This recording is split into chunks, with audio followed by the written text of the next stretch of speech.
The only time my family ever remembers my number is when they needed money. Not on my birthday, only when their pockets were empty. In the fog-covered hills near the old highways outside Asheville, North Carolina, there lived a woman named Ariana Brooks. She had crossed 34 hard years carrying the weight of a family that praised sacrifice but worshipped comfort. The day truth finally found her, a lonely grocery store cupcake sat before her with one crooked candle melting into the frosting. Not a single person in her family had remembered her birthday. The moon climbed high over the apartment buildings while her phone stayed painfully silent. No message came from her mother. No laughter from her brothers. Only weather alerts, work emails, and meaningless notifications filled the screen while the people she had rescued her whole life forgot she even existed.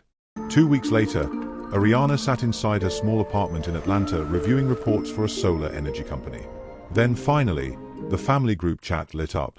Not with an apology. Not with love. It was an invitation to her younger sister Danielle's baby shower at the family mountain cabin their parents had nearly lost years ago. Below the invitation sat another message sharp enough to cut skin. Danielle asked for $3,000 before sunset so the caterers could be paid. Their mother had already told everyone Ariana would handle things, as usual. The words crawled across the screen like ants. That mountain cabin carried Ariana's fingerprints beneath every floorboard. She had paid the emergency roof repairs during winter storms. She had covered heating bills, water payments, and the debts that almost pushed the property into foreclosure. Yet nobody in that family ever spoke her name with gratitude. She wasn't treated like a daughter there. She wasn't honored as a sister. She was simply the silent river everyone drank from without ever asking where the water came from. So Ariana opened her banking app and sent 10 cents with one message underneath it. This is all that's left. Her fingers shook before she pressed send. That dime carried the weight of every insult she had swallowed in silence. Every gathering where her money fed the celebration while someone else received the praise. Every moment she was told not to make things about herself. There was the Thanksgiving dinner she paid for while her older brother Marcus complained the food looked cheap.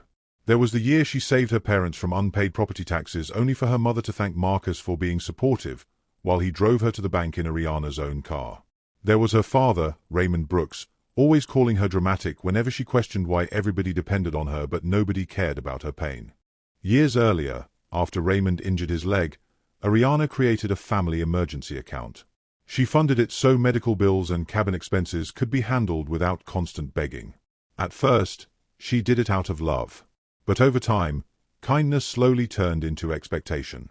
The account became a bottomless pit tied directly to her spirit. Danielle used it for parties. Marcus used it for emergencies that somehow lasted forever. Her mother withdrew money for birthdays and celebrations Ariana herself was never invited to attend. Eventually, her father started talking about the money as if it belonged to everyone. Because admitting otherwise meant admitting one daughter had carried the entire family on her back. The lie survived because the truth was too embarrassing to face. And Ariana kept paying. After sending the dime, she opened the account history beneath the cold glow of her laptop. Withdrawal after withdrawal appeared like evidence in a courtroom. Floral deposits. Car repairs. Event catering. Property association fees. Every burden had quietly landed on her shoulders. Memories crashed into her all at once. Vacations postponed because insurance payments were due. Dental work delayed because Marcus needed help with rent. A lonely birthday cupcake bought with the same hands financing a baby shower she wasn't truly welcome at. That night, Ariana downloaded every statement and saved every text calling her support family responsibility. Then she called the bank with a calmness that frightened even her. She ordered the family emergency account permanently closed and moved every remaining dollar into her personal savings. The banker asked if she was sure. Ariana stared once more at the invitation calling the cabin our family retreat. Her forgotten birthday echoed inside her chest like thunder. "Close it today," she said. Then she removed every payment attached to her name. Electricity for the cabin disappeared. Heating service vanished. Streaming subscriptions, insurance renewals, phone bills, and yearly maintenance plans all fell silent one after another. She didn't scream. She didn't threaten anyone. She simply stopped rescuing them. One by one, she blocked their numbers. Her mother first. Then her father. Then Danielle and Marcus, followed by cousins who only remembered she existed whenever they needed money or favors. For the first time in years, her phone became quiet. The silence felt strange at first, but beneath it lived a peace so deep it scared her. Ariana woke without guilt crushing her chest and moved through her days without carrying everyone else's disasters chained to her back.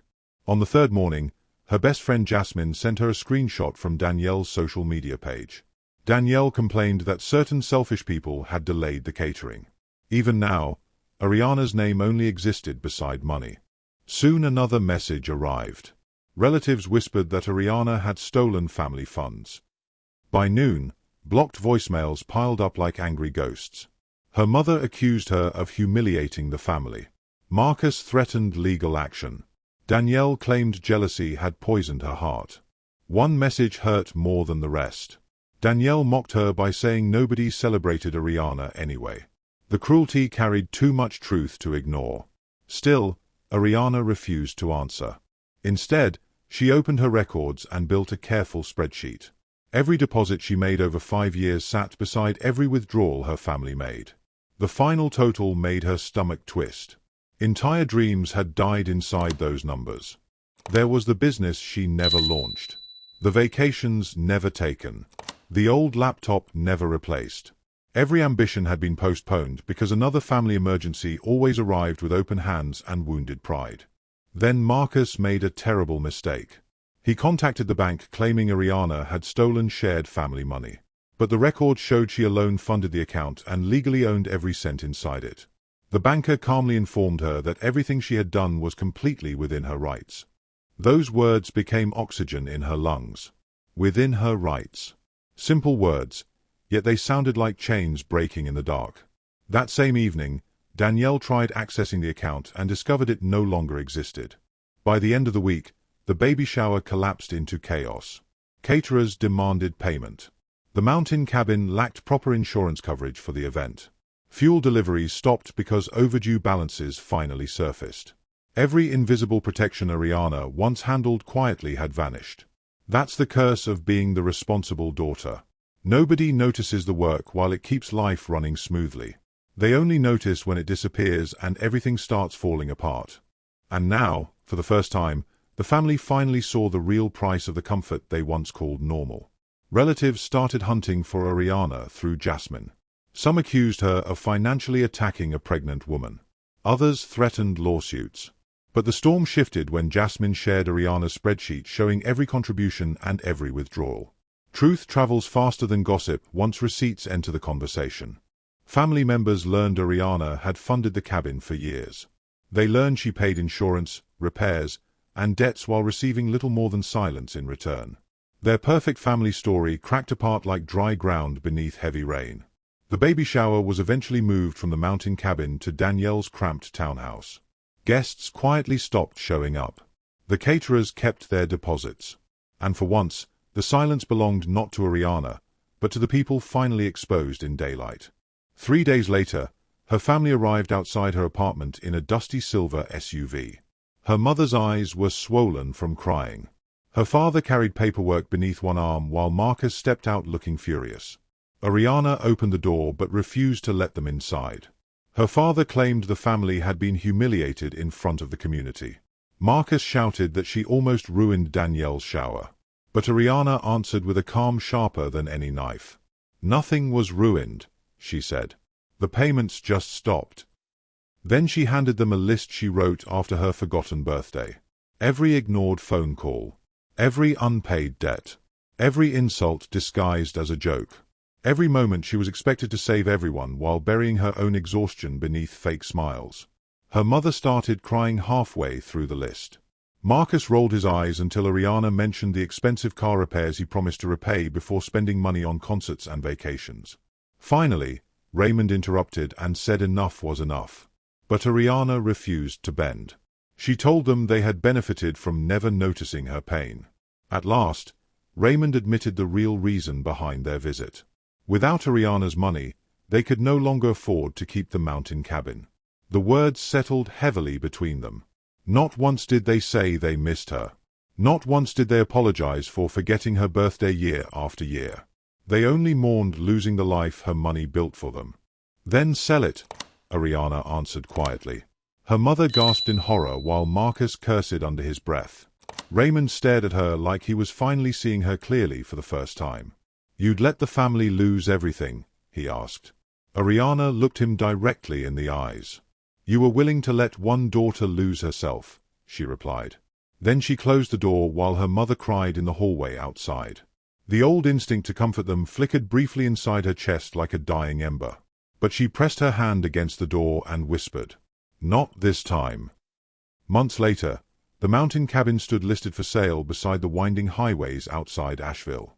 The photos looked beautiful, warm, and peaceful, hiding every argument and unpaid debt behind polished wood and soft lighting. But Ariana no longer mourned the illusion. With the money she once poured into family emergencies, she launched her own consulting company helping rural energy cooperatives manage financial risk. Her first major payment arrived during a summer thunderstorm. As she stared at the number glowing on her screen beside the old 10-cent receipt, she finally understood the difference between spending money to earn love and earning money while loving herself. And so the woman once treated like a family wallet became something much greater. She became proof that boundaries sound cruel only to the people who benefited from your silence. The family lost the cabin, the account, and the obedient daughter who once came running whenever guilt called her name. But Ariana gained something more valuable than all of them combined. She gained herself.